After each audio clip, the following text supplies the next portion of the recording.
정치인 안철수 전격 분석. 네. 일단 매우 독특한 캐릭터의 그 정치인이죠. 예. 첫째는 그 모든 캐릭터가 이 반정치적이에요. 안철수는. 그러니까 골방의 정치인이고 그다음에 사람을 좋아하지 않고. 예. 그리고 사람이 떠난다는 말을 많이 들었고 실제로 그랬어요. 그랬죠. 그래서 또 두 번째는 뭐냐면은 정치인에게 제일 중요한 거는 인파워먼트예요. 그러니까 각자의 자신을 도와주는 지지 세력 혹은 정치인들에게 당신은 뭘 해달라고 확실하게 임무를 줘야 돼요. 그게 임무임과 동시에 신뢰. 그렇죠. 그리고 자기 자신도 여기서는 손을 띄어야 되는 거죠. 근데 이제 안철수 그 후보가 지난 대선에서 마지막에 했던 거는 나 홀로 뚜벅이 그러니까요. 유세였어요. 이거는 뭐냐면은 전혀 정치적이잖아요. 다른 사람들이 뭐 할 거를 지정해주지 않은 채 나 혼자서 김사과처럼 뚜벅이처럼 돌아다닌다고 하면 이거는 사실은 선거 운동으로서는 상당히 비조직적이고 원시적이고 무모한 거예요. 근데 그런 점에서 이제 최장집 교수가 이제 안철수의 그 정책 네트워크 내일의 이사장을 그만두면서 이런 얘기를 했죠. 나의 역할이 없었다. 나의 주장과 나의 아이디어가 전혀 받아들여지지 않았다. 그분의 역량을 극도로 썼으면 어마어마한 바로 영향을 보였을 뿐인데. 네, 좋은 사람들이 모였지만 그 사람들에 대해서 할 일도 또 자신이 갖고 있는 후보로서의 말하자면 내 대신 보낸다 할 수 있는 사람이 안철수 주변에 하나도 없잖아요. 예를 들면 문재인 대통령이 이번에 아랍에미리트에 임종석 실장을 보냈는데 사람들은 그걸 어쨌든 문재인 대통령 대신에 왔다고 했지만은 안철수는 그럴 사람이 없었던 거예요. 그래서 정말 그 정치계에서 매우 독특하고 이제까지 전례 없던 캐릭터의 정치적 신데렐라였다. 이 신데렐라는 또 어떤 점에서 그러냐면은 이제까지 이 정치 쪽에서 이렇게 볼 때는 계단을 밟은 정치인들이 대선 후보가 됐어요. 근데 안철수 대표의 경우에는 기본적으로 볼 때 방송에서 무릎팍도사라는 방송에서 떠가지고 프로에서. 그렇죠. 그러니까 예능이 키운 이 정치 스타라는 점을 안철수 대표가 지금까지 극복을 못했던 게 아닌가. 그렇기 때문에 이번 승부수에 대해서 사람들이 글쎄 옷이다 될까요? 뭐 이렇게 보는 게 아닌가 싶어요. 그런데 정치에 들어오기 전에 자기 분야에서 네. 그 뭔가 바이러스 퇴치기 벼랑 백신 분야에서 네. 이미 일가를 이루었고 그렇죠. 그리고 그 위인전에 나올 정도로 우리 시대의 시대 정신에 실렸었죠. 네. 투철했던 분이었고 네. 그다음에 2011년에 서울시장 도전한다 그럴 때 무척 신선했고 그렇죠. 50%인데 이런 게 정치적으로 그대로 와갖고 네. 여기서 잘 살렸으면 어쨌든 정치도 외부에서 신선한 충격이 올 필요가 있을 때였었거든요. 네. 저는 안철수 대표에 대해서 제 나름대로 참 그 안쓰러운 건 뭐냐면 이분이 정치를 하지 않았었으면 더 잘 먹고 잘 살고 편안했을 거예요. 예. 또 이제 여전히 스타의 위치에 있었을 거고. 예. 근데 정치라는 데 뛰어든 거는 아마도 매우 순수한 의지가 아니었을까. 예. 진정한 선의가 아니었을까 이런 생각이 들어요. 즉 자신에게 50%의 지지를 준 이런 국민들의 지지를 보면 이건 정말 안철수 새 정치에 대한 기대다. 기대였었죠. 그러면 이거를 내가 거부한다는 건 매우 오만하고 또 직무유기가 아닌가. 저는 이런 순수한 의지에서 출발했다고 생각해요. 근데 정치라는 거는 순수한 의지를 망가뜨리고 또 발목을 잡고 조롱하고 냉소하고 이런 거죠. 근데 그거를 안철수 대표가 이겨냈어야 되는데 지금으로 볼 때는 만신창이 일보 직전에 가서 정말 피눈물을 삼키면서 승부수를 던졌다. 이렇게밖에 볼 수가 없죠. 전 작가님 지나온 얘기지만 2011년 10월 26일 서울시장 재보궐선거였을 때 네. 지금의 그 박원순 당시 후보는 5%도 안 나오는 그러니까요. 최약체 후보였었거든요. 네. 그럴 때 이제 안철수 당시 일반 민간인이지만 안철수 당시 같은 경우는 50%가 넘어가요. 그러니까요. 네. 그때 당시에 만약 시계를 되돌릴 수 있다면 그때 본인이 서울시장에 도전하는 게 맞았다?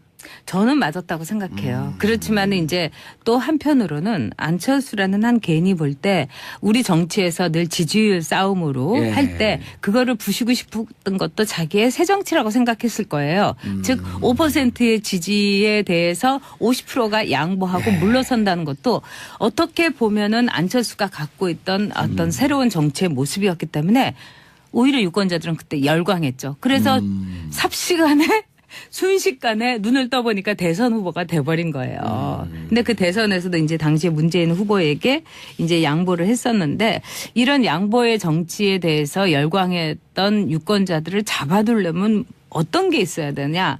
정치라는 건 뭐냐면 그러니까요, 진짜. 그렇죠. 즉 자신의 장점을 살렸어야 돼요. 안철수가. 근데 안철수 대표는 정치인으로서의 자신의 장점을 오히려 버리면서 민주당에 입당하고 또 민주당을 탈당해가지고 그다음에 국민의당이라는 어떻게 보면은 거기에서 이 호남 쪽에서도 그분은 이제 그만하셨으면 정말 오래 하셨고 그동안 정말 수고하셨으니까 예. 요새 말로 그런 분들하고 다시 손을 잡은 데서 안철수의 패착이 있었다. 지금 안철수 대표가 그 하는 행보를 보면 참 고난의 행군이나 마찬가지인데 아마 그때 꼿꼿하게 자기의 위치를 점하고 있었으면 지금 굉장히 다른 성적표를 받아들일 수도 있었을 겁니다. 예. 전혁 작가님께서 보시기에 이제까지 여러 이제 잘못된 선택이 있었다라고들 많이들 얘기하는데 정치를 깊게 이해하고 깊게 바라보는 시선에서 정치인 안철수로서 가장 잘못된 선택이 뭐였었던 것 같아요? 제가 보기에는 어디서부터 이게 잘못 끼어진 거예요? 민주당에 들어간 거였다고 생각해요. 네. 지금 안철수는 그 당시 굉장히 많은 자산을 갖고 있었잖아요. 즉 5%에게 양보할 수 있는 안철수 대표였고 또 문재인에게도 하나의 양보를 했던 여러 가지 상황인데 그런 점에서 저는 안철수 대표가 자신이 갖고 있었던 새로운 정치의 그 틀을 스스로가 깨버린 거예요. 그거는 마치 유리 그릇과 마찬가지로 아주 조심스러워야 되는데 거기서부터 이제 안철수의 이제 그 잘못된 행보가 이제 시작이 됐다. 이렇게 이제 볼 수가 있는 거죠. 민주당에 들어가지 말고 중도 진영에서 자신의 캐릭터를 갖고 정치 계속 하는 게 맞았었다. 그렇죠. 그리고 예를 들자면은 이제 그냥 무소속 정치인으로 남는다는 것은 상당히 안철수 대표로서도 힘들었을 거예요. 그렇지만은 거기에서 사람들을 이제 하나둘씩 모아가지고 지금 안철수 대표와 함께 할 수 있는 정치인이라는 거는 지금 몇 명이겠어요. 그 이상의 정치라는 거는 국민들의 지지가 있으면 그냥 오지 말라고 해도 제발로 걸어 들어오는 게 새를 보고 새불림을 보고 오는 게 정치인들이에요. 그런 점에서는 굉장히 그 비정치적인 행보만을 걸어왔다는 거. 또 그것이 안철수 대표가 지난 대선에서도 TV 토론을 통해서 사람들에게 이거는 아니잖아? 이렇게 볼 수 있었던 건 뭐냐면 그만큼 정치인들에게서 배우지 못했기 때문이라고 생각해요. 그래서 안철수 대표가 지금 이제 김성민 씨가 이제 질문을 주셨는데 회사에서 했던 일 또 저희 업계에서는 아마 IT 업계에서 이제 일을 하시니까 아주 희귀한 일로 선망의 대표였는데 왜 정치에서는 이렇게 되고 말았을까요? 즉 많은 분들이 그래요. 너무 좋은 사람이었는데 저 사람 정치를 하더니 어떻게 저렇게 됐을까? 정말 저도 궁금해요. 그렇죠. 정치 DNA가 없는 거 아닐까요? 아니에요. 멀쩡한 사람이 왜 정치에만 들어가면 저렇게 망가질까? 이게 모든 국민들이 갖고 있는 의문일 거예요. 그거는 뭐냐면 정당 정치에 함몰했기 때문이에요. 이 정당이라는 곳에서 구 정치에 자신을 담으면서 자신의 컬러와 자신의 장점을 잃어버리는 것. 이런 점에서 저는 안철수 대표가 정당 정치에서 새로운 길을 진즉 갔으면은 지금과 같은 고통은 없었을 거다 이렇게 보죠. 사람들이 떠나는 건 어떻게 보세요, 그거는? 그거는 이제 안철수 그건 정말 이해가 안 돼요. 정치인으로서 약점 아니에요? 저도 뭐 그런 얘기 한 적 있어요, 방송에서. 네. 근데 그 얘기는 많이 했으니까 다른 측면에서 얘기하면 정치인들도 나빠요. 이 국민의당이라든가 몇몇 안철수 대표와 달쌈스벳이에요? 네? 달쌈스벳 달면 삼큐 쓰면 맨날 달쌈스벳. 그런 것도 그런 게 크죠. 근데 제가 보기에는 정치인들은 좀 약간 이런 말씀을 제가 너무 심하게 할지 모르지만 약간 거지 근성이 있는 것 같아요. 정치인들이요? 네. 충격. 제가 뭐 자유한국당의 전전당에서도 느꼈는데 예. 돈이 많은 사람, 재산이 많다고 하면은 그 사람에게서 너무 돈에 대해서 기대를 많이 해요. 예를 들어서 그분이 밥을 어떤 걸 사주잖아요. 뭐 설렁탕을 사주면 째째하게 저렇게 돈 많은 사람이 설렁탕을 사준다고 호텔에서 내야지 이렇게 말을 하는 정치인들이 있었고 또 이제 전에 이제 뭐 굉장히 권위주의적인 직업을 가졌던 분들은 또 어떤 얘기를 하냐면은 아니 그렇게 술을 퍼마시고 나서 대리도 안 불러주고 그다음에 갈 때 봉투도 안 주고 이럴 수 있냐? 아니요, 저 정말 많이 봤어요. 그래서 안철수 그런 얘기도 해요? 많이 하죠. 그리고 안철수 대표에 대해서도 그 당에서도 그런 얘기를 많이 했었어요. 아니 그렇게 돈도 많은데 좀 풀지. 그런 얘기 화끈하게 저도 들었어요. 쓰지. 그런 얘기는 저도 들었어요. 네. 그리고 뭐 누구 뭐 이렇게 이 차도 좀 사주지. 예. 기사도 붙여주지. 물론 요즘 밥도 잘 산대요, 근데. 그런데 너무 늦었어요. 아니 늦었다기보다는 저는 밥을 사달라고 하는 정치인들이 문제라고 봐요. 아니, 그러니까 굳이 아니 밥을 내 사는 이유가 뭐가 있어요, 밥그릇 그러면. 내가 채우고 내 밥 내가 사 먹으면서 정치를 해야지 새로운 정치가 시작되지. 정말 맞아요. 저기 참신하고 이런 사람들이 맨날 남한테 밥 사달라고 하고 안철수 제가 대표가 한마디 해도 돼요? 밥 사준 사람 아니잖아요. 네 입으로 들어가는 밥 네 돈으로 묵으라. 그렇죠. 저도 그렇게 생각해요. 그걸 밥을 사달라니까 그러니까 요새 먹으면 말로 되지. 내 팔 내가 흔들고 예. 그거하고 똑같은 거예요. 네 팔 네가 흔들고 이 우리나라 정치인들도 그런 점에서 예. 안철수 대표의 어떤 이 돈에 대해서 안철수 대표를 일종의 그 돈주머니로 보는 시각 이거에서 벗어나야 돼요. 맞아요. 오늘 저는 그런 컨셉 거를 좋아요. 너무 봤기 때문에 오늘 컨셉 좋아. 네 밥 네가 묵으라. 속이 다 시원하네. 후원금 달라 그러고 그 네. 후원금으로 밥 먹으면 되잖아요. 아니 들어오면. 그리고 왜 정치인들이 맨날 호텔에서 좋은 밥을 먹어야 돼요? 맞아요. 오히려 우리 국민들이 먹는 밥하고 똑같은 수준의 밥을 먹어야 돼요. 예. 저는 그래서 자유한국당의 전전당에 있을 때도 제발 이러지 말아라. 거지냐. 기본값 3만 원에서 5만 원 올리는 거 그런 거 하지 말아야 돼요. 네, 그러고 이랬어요. 지금 자유한국당의 전전당에서 왜 어떻게 자기의 지역구에 있는 지역 구민보다 더 좋은 밥을 먹어야 되냐. 그 지역구의 수준에 맞게 먹어야 된다. 물론 강남 지역구라면 강남 수준에 먹는 거 제가 뭐라고 저는 하잖아요. 강남 지역구입니다. 글쎄요. 강남 좌파일 뿐이죠. 자, 안철수 대표와 유승민 네. 대표 둘이 만나면 지금 이제 유승민 대표 흥분했어요. 유승민 또 전문가 아니에요. 그러니까 유승민 대표의 경우는 지금 뭐 이렇게 잃을 게 없어요. 예. 안철수가 잃을 게 없다 하지만 진짜 잃을 게 없는 사람이 예. 유승민이잖아요. 아니, 근데 안철수 대표는 저렇게 선언하면서 갈 길이 많아진 것 같아요. 그렇죠. 유승민 대표는. 그렇고 또 안철수 그 대표가 예, 시간 많아요. 저렇게 괜찮아요. 이 실패를 한다 하더라도 예. 안철수라는 한 정치인이 여기서 상처를 입고 또 마침내 정치적인 목숨을 정말 단두대에서 이렇게 사라지게 했지만 그는 이슬이 아닐 거라고 저는 생각을 해요. 예. 사라진다 한들. 근데 이제 유승민 대표의 경우는 계속 이렇게 눈치 보다가 예. 어저께까지만 해도 뭐 신중하게 대처하겠다 이러면서 간을 계속 보다가 진짜 간철수가 아니라 간승민이었던 거죠. 그러다가 오늘 뭐라고 하냐면은 적극적으로 이제 뭐 만나보겠다. 예. 이런 이제 러브콜을 보내는 거는 뭐 이제 창구를 통해서 그렇죠. 뭐 만나겠다. 유승민 대표는 아마 지금 이제 계산기를 이제 두드려 본 거예요. 일단 이 통합이 됐으면 누가 대표가 되면 좋을까 이런 여론조사에서 유승민이 안철수를 앞섰잖아요. 앞섰어요? 앞섰어요. 오. 그런 점에서 예. 매우 한껏 고무돼 있고 아하. 두 번째는 내가 안철수쯤이야 이런 식의 굉장히 이 유승민 대표는 마초 기질이 있어요. 정치적으로도 마초 그 얘기 여러 기질이 차례 있고. 하셨잖아요. 그렇기 때문에 이제 정치적인 마초 본능이 되살아 난 거예요. 그리고 또 다른 정치인들 좀 알로 보는 기질도 있고. 그런 거 있죠. 내가 굉장히 똑똑하니까. 네.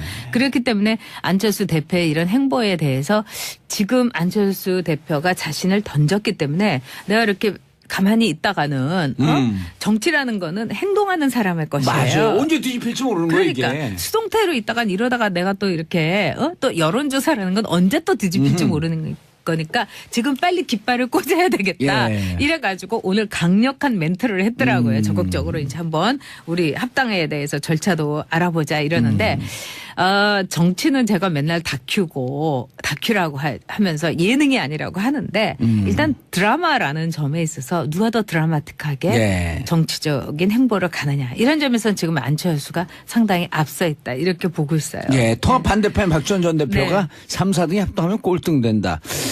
근거와 논리적 근거는 없는데 뭔가 말이 그럴듯해 보여요. 지금 이제 박지원 전 대표에 대해서는 많은 사람들이 그분에 대해서 그분은 뭘 갖고 있다.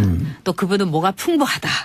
뭐 이런 거에 뭐라는 건 아마 뭐 그분이 특출한 정치적인 팬덤이 있는 것도 아니고 예. 능력이 있는 것도 아니고 미래가 있는 것도 아니고 뭘 갖고 있는지 아실 거예요.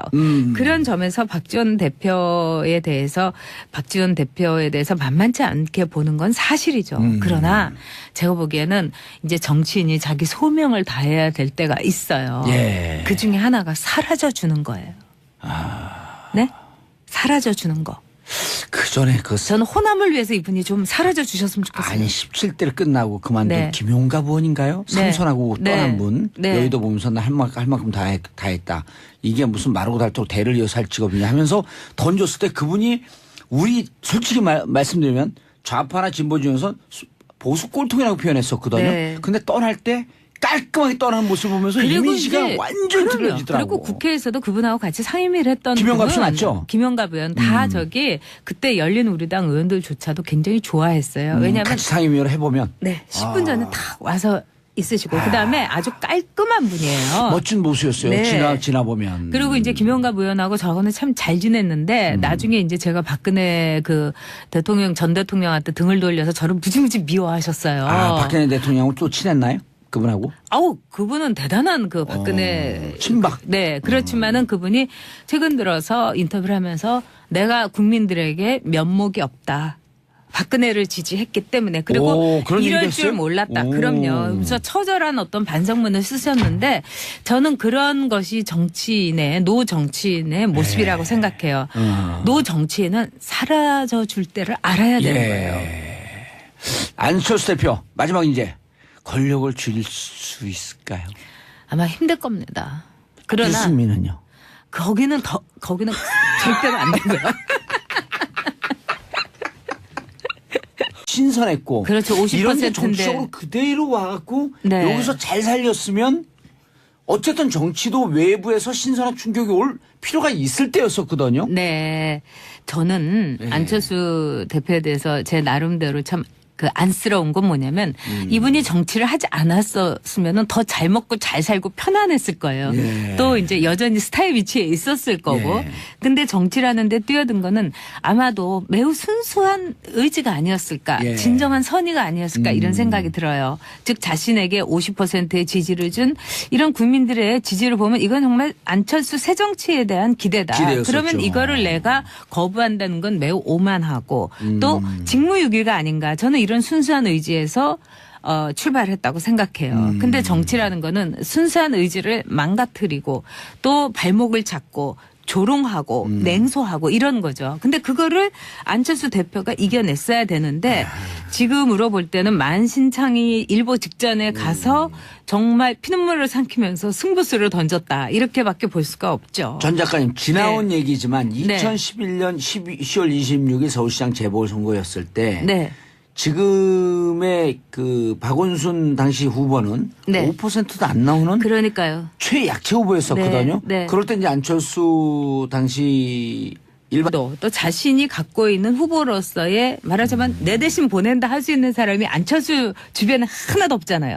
예를 들면 문재인 그거 대통령이 그거 이번에 같아요. 아랍에미리트에 임종석 실장을 보냈는데 사람들은 그걸 어쨌든 문재인 대통령 대신에 왔다고 했지만은 안철수는 그럴 사람이 없었던 거예요. 그래서 정말 그 정치계에서 매우 독특하고 예. 이제까지 전례 없던 캐릭터의 정치적 신데렐라였다. 이 신데렐라는 또 어떤 점에서 그러냐면은 이제까지 이 정치 쪽에서 이렇게 볼 때는 계단을 밟은 정치인들이 대선 후보가 됐어요. 근데 안철수 대표의 경우에는 기본적으로 볼 때 방송에서 무릎팍도사라는 방송에서 예능 떠가지고 프로에서. 그렇죠. 그러니까 예능이 키운 이 정치 스타라는 점을 안철수 대표가 지금까지 극복을 못했던 게 아닌가. 그렇기 때문에 이번 승부수에 대해서 사람들이 글쎄 오시다 될까요? 뭐 이렇게 그런데, 보는 게 아닌가 싶어요. 그런데 정치에 들어오기 전에 자기 분야에서 네. 그 뭔가요? 바이러스 퇴치기 벼랑 네, 백신 네. 분야에서 네, 네. 이미 일가를 이루었고 그렇죠. 그리고 네. 그 위인전에 나올 정도로 우리 시대의 시대 교과서에도 정신에 실렸었죠. 네. 투철했던 분이었고 네. 그다음에 2011년에 서울시장 도전한다 그럴 때 무척 민간인이지만 네, 네. 네. 안철수 당시 같은 경우는 50%가 넘어가요. 그러니까요. 네. 그때 당시에 시간을 만약 시계를 되돌릴 수 있다면 그때 본인이 서울시장에 도전하는 게 맞았다?